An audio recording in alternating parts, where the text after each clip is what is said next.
Yeah, I probably. I mean, I think we even said this in a previous episode as well. But I don't think she'll be the raid boss. I mean, so we know the raid is set in the pyramid, which is in. So you've got the Savathun's throne world, which is like this giant swamp, which is seemingly like it's the swamps of Ultra Cargo. Seems like Bungie have kind of brought that kind of location in, which is cool. Because definitely did seem that way. So you've got this giant like forest swamp At the very area, least in aesthetic, at least. and then absolutely. above it you've got her, what is it? Her castle, her kingdom, her the big bowl, Savathun's giant big bowl that's perched on the edge. So that's her throne world. But then on the other side of the swamp, you've got this pyramid, and it says that on the on the Bungie have said themselves that the raid takes place in the pyramid against some kind of ancient evil. So doesn't sound like it would be Savathun. Can't imagine what the raid boss. Guessing raid bosses is pretty much impossible at this point. But it could be Xivu, could be Worm God, could be some darkness entity. But Could be Taniks again. Oh no! Could you imagine? Taniks, but with darkness. Could you imagine? I almost wish they did. That would be almost That would be such a brilliant piss take. But just not even like don't even edit anything. Just literally, just don't even just have any alterations. Just the same. Like it's still on the shank as well. Just not even any different. Or just OG Taniks. Just I'm here. Just not even, just completely break the fourth wall and just don't even pretend, like act like nothing's happening. Oh, you're expecting some kind of big darkness? Like the entire raid is all just taken, and then it's just the final boss is just Taniks. Such surprise! Oh, it's me again.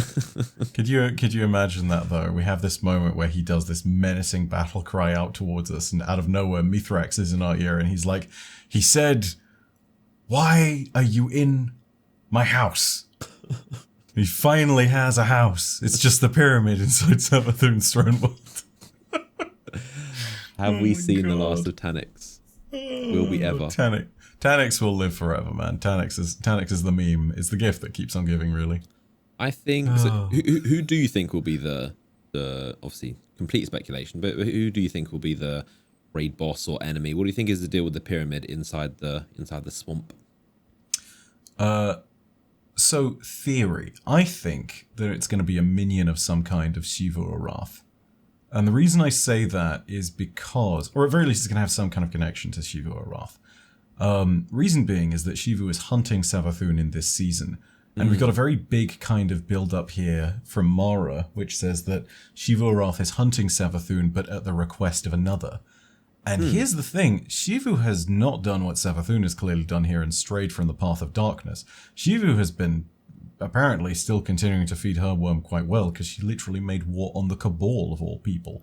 So she is probably doing just great. But if there is that tangible link between Xivu or Wrath and the darkness, then it would make all the sense in the world that the pyramid is a place from which Xivu's forces could potentially kick off their own campaign against Savathun's brood and continue to hunt her down. And this is even more sort of amplified by the fact that this season you have these whispers within the sort of astral alignment stuff, just the activities generally, the two activities you've got for Season of the Lost, where it talks about how the Hive, the Taken, and the Scorn are all coordinating.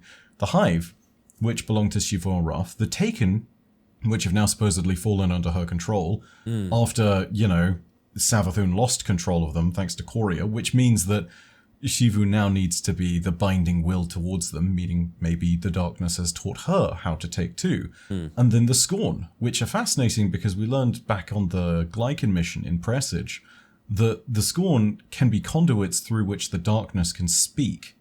And so it's one of those things of all these enemies that are really deeply bound and connected to the darkness could then be at Xivu's command. Which means that if you're looking at the darkness as its tangible link to Xivu, suddenly the pyramid ship there maybe isn't something that Savathun has broken down and busted, although for all I know it could be. Maybe instead it's something where it was being used as a beachhead for the forces of Xivu or Wrath that were trying to attack Savathun. Yeah, because you got to wonder how it got there. Yeah, like how did that get there, How did that get there? Pyramid seem to be showing up in a lot of places down in the moon. There's one on Europa. They're just random pyramids about the place. But that is an interesting development. So I think I even asked that like months and months ago about how like would Xivu and Savathun like allied, but now clearly I guess they're not. They're enemies. So it seems like, and also Savathun is, I guess she has lost the Taken. She's not in control now that Curia is down. Yeah. So now the Taken have gone to. It's just interesting, like all these like war politics and all these sides changing over. So dude, now I love it. the Taken are with so Xivu. good. So now you got Xivu is pretty much now the new Taken King Queen. And you would assume she'd be the main boss of Lightfall. And then you got Savathun, who's trying to be a guardian, trying to be on the light. So it does seem like it's just so interesting. You got both these sisters, and now, I mean, I always wondered, like, they can't both be on the same side. Surely they'd be allied, but it does make sense now that they're clearly not. And seems like Xivu is on the darkness side, who I imagine would face in Lightfall, and then Savathun is trying to be wants to join our side. But So it's a really interesting one too, because the dynamic was never really clear. We saw Taken versions of Xivu Arath's daughters in the Dreaming City way back when, which implied that there was some kind of strife between the sisters. And then, you have other bits in time which aren't so clearly defined, where Savathun basically gifts the deception of allowing Xivu to enter into the Cabal homeworld of Toro Battle. And it's one of these strange back and forths, and the timestamps for those aren't exact. But at this point in time, it seems very clear that either, we are fully in the point of believing another deception of Savathun, that, Xivu is in fact trying to hunt her, or alternatively, it's not a deception. Xivu is trying to hunt her, and there is a divergence between the two daughters of the Osmium dynasty. And it's really exciting either way, because you're sitting there and you're actually seeing big development on both sides of them. And Xivu appears to be much more aligned with the darkness nowadays, which makes sense considering her character. And Savathun, this is actually a really important one too.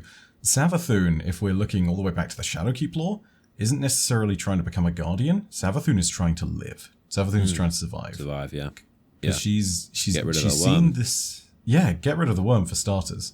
But she's also seen this this quote unquote coming cataclysm, according to some lore back in Shadowkeep, and that's become really relevant now because we have Lightfall coming up, which looks like it was going to be bad for us. Then you have the final shape, which sounds like it could be bad for everything. And so it's one of these things of if Savathun is trying to control. Yeah, exactly. Bad for your health. Bad for everything in the universe, it seems. This is an extreme overdose of entropy. Yeah. But yeah, no, it really seems as though she's just trying to fulfill her own ends and live out through this particular cataclysm or stop it from coming. And so her entire shtick of taking the light is a fascinating play for power, but it's one that makes sense, which is, it's totally fascinating.